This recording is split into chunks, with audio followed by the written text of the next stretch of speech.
What's up? It's cold today.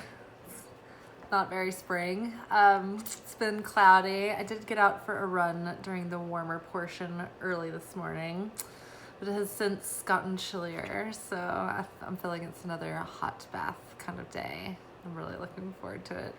It's coming up next. But first, let us discuss our reading for, we're like already in the middle of the week. I'm like, what? Everything happens so fast. It's all happening so fast. Today's Wednesday. So our message for today and tomorrow, and I mean, it'll go on for, there's not really necessarily an expiration date, but you'll feel it.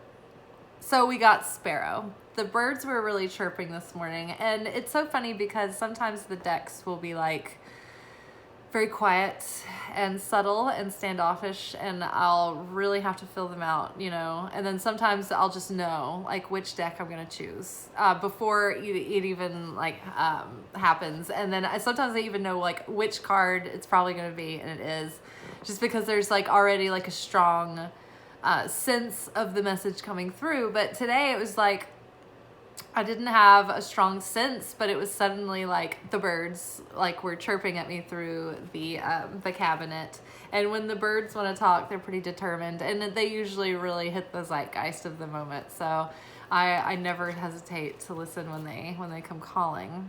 They're also I also like to work with birds like in life, like just as messengers and helpers in the natural elemental world. I would be interested to know if you guys have any special relationships with specific birds.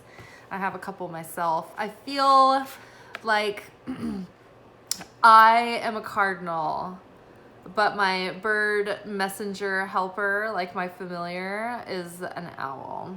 So I end up having a lot of owl and cardinal stuff. And I actually was bequeathed a ring with a cardinal built in to the silver. It's one of my talismans. But yeah, so today we pulled sparrow.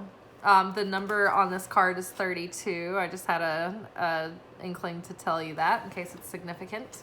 And this card, I would compare it a lot to the message of the Hierophant card in the tarot. It's about unity. It's about coming together. It's about seeing the world as one global community. And I feel that even though there's a lot of conflict and uproar right now, I think that there's a sense of oneness and community and coming together. And I do feel like this is a very heavy, scary moment, but I feel like this is the last death grips of this dying dinosaur era of these aggressors, these imperialist global aggressors. They're just going by the wayside. And yes, there are people in powerful, dark, cornered, shadowed places of the world, but they're fewer than the rest of us. There's not that many of them, and the tides are turning against them. And slowly but surely, I think that the masses of people and the collective consciousness is shifting anyway. So this is a very scary time, and what we want to do is use all of the heavy emotion that we have in compassion for the people that are caught up in this conflict and channel it into prayer, into sending, praying for organization for the boots on the ground that are trying to bring relief in the situation, fluidity and harmoniousness in the talks of whoever talks to one another to try to start sorting these things through behind the scenes to come up with some sort of strategy.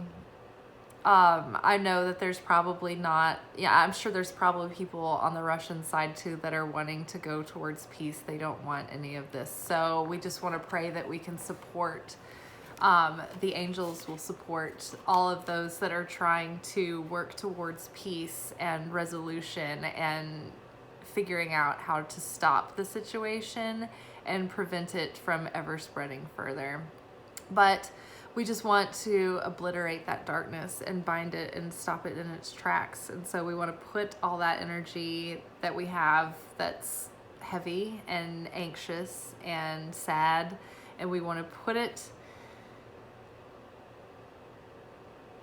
into the place where it can do the most good, because we're not sad for ourselves, we're sad for other people, and that's very powerful magical energy. It's a miraculous energy, it's selfless energy that we can send to others. So when we pray from that space of that kind of holy broken heart for the sake of humanity, prayers get answered and mountains get moved. So every little bit helps.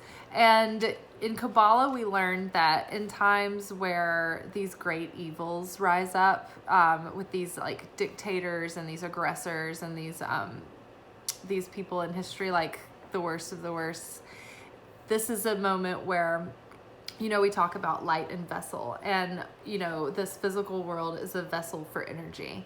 And when people like that rise up, they are, I don't know if they were born to play this role out, or whether they aligned themselves with a level of selfishness and sociopathology that opens them up as a vessel to be the container for all the accumulated evil in the world. And they are now sort of like channeling that through and in their like Machiavellian plans. And so this is the purging of that energy and that evil, and the light will prevail and it will reign and everyone will come out of this okay. But ever so often humanity has to be shaken up to this level. It has to purge the accumulation of darkness. It has to be put to the test to see what kind of moral fiber we're dealing with, what level of consciousness have we opened ourselves up to, how compassionate are we, how much do we care about one another. And it's really actually kind of really hopeful to me, because I feel like when I'm looking around and I'm listening to the world, and there's not very many people out there after having gone what we've been going through the past few years. It's like, what the fuck's it gonna take for people to like just want to live and like be happy and live and let live, and just there's enough to go around kind of thing, and we don't need to just try to control for control's sake. I think a lot of us are just over that old paradigm, and we're ready for a new one of cooperation and support and leaning on a collective in a more unified global community, village oriented sort of tribal style once more. And when this stuff happens, it's so exhausting and it's so mind numbing and it's so enraging, and every single thing that it can do to provoke all the parts of you that want good in the world, because it's in opposition to that. But I do think that others are coming together, and I think that the little micro ways that we change in our lives and the ways that we can put our differences aside and get along, love one another, get our priorities straight, stop arguing and bickering. Everyone's different, and that's a good thing. Live and let live and do no harm. And the people who are still out there insisting on doing harm, like, they're going to be dealt with, and they're being dealt with, and it's the end of an era. And you can't, like, those people in our peripheral that like are insistent on like siding, you know, with that realm, and you're just like, I can't understand why you don't see it. They'll come around eventually, or they won't. But it's not usually because we have convinced them. It's usually because we've loved them through it and just been we haven't changed according to their behavior, and we haven't let them provoke us or make us reactive. We've just been caring. And eventually that breaks barriers down. You can be honest, you can have your own opinions, but I think when you allow someone the space to have theirs, and you're respectful and you stand strong in your opinion, then, and you know, you don't force it on someone else, you allow them their space, but you stand strong in your own, with kindness, with respect, but with strength. That's what I think changes people, and I think that it eventually builds a bond and it makes people care about one another. And I think that when we care about things, we're less likely to want to harm them. And it starts to, when you care, it's contagious in a good way, and it spreads out through your life, and it spreads out through your perceptions and how you see people and you see others and how you interact with the world. So don't go out fighting with people. You know, we want to be cultivating as much peace and unity as we can right now. And I think it'll spread. Yeah, in the meantime, I guess do whatever you feel led in your heart to do, to pray for the people, for the boots on the ground, to put angels there. If you have means to donate to any kind of organization that's already like there and working and getting, you know, things done efficiently, like put your resources, you know, where they'll be used the best, the wisest, the most prudently. But yeah, people are coming together, and some people are kicking and screaming. Just let them kick and scream. Let the baby tire themselves out at the store. Eventually they'll come along with us. Okay, I would like to read Sparrow, because the woman Leslie Morrison, I'm assuming it's a woman, it could be a man, that wrote this book, this deck. It's so poetic and unique that I just like to always include these descriptions. I am Sparrow, the enlightenment of self-worth. I am pride in simplicity and honor in the commonplace. I am the one standing vigilant. I am power in numbers and the contentment of being a part of the larger whole. Much of human endeavor thrives on originality, of standing out boldly from the crowd. My wisdom encourages the acknowledgement of the role of community and family to shape your personal destiny. You cannot always fly solo, but you cannot neglect the threads that bind it all together.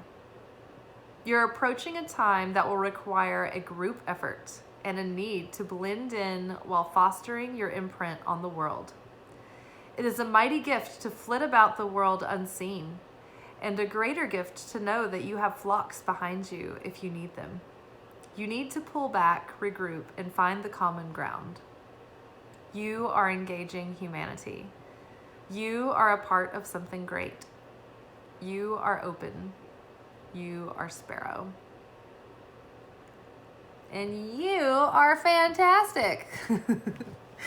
And I am now going to enjoy a hot bath and the rest of my pizza from last night. And I've been watching Miss Maisel and I love it. And I've been thinking about just doing an old movie night, but I'm still really like loving Miss Maisel. So, all right, maybe I'll do a bootleg movie in my stories soon. If you don't know about that, I do. I like to think of my stories on Instagram.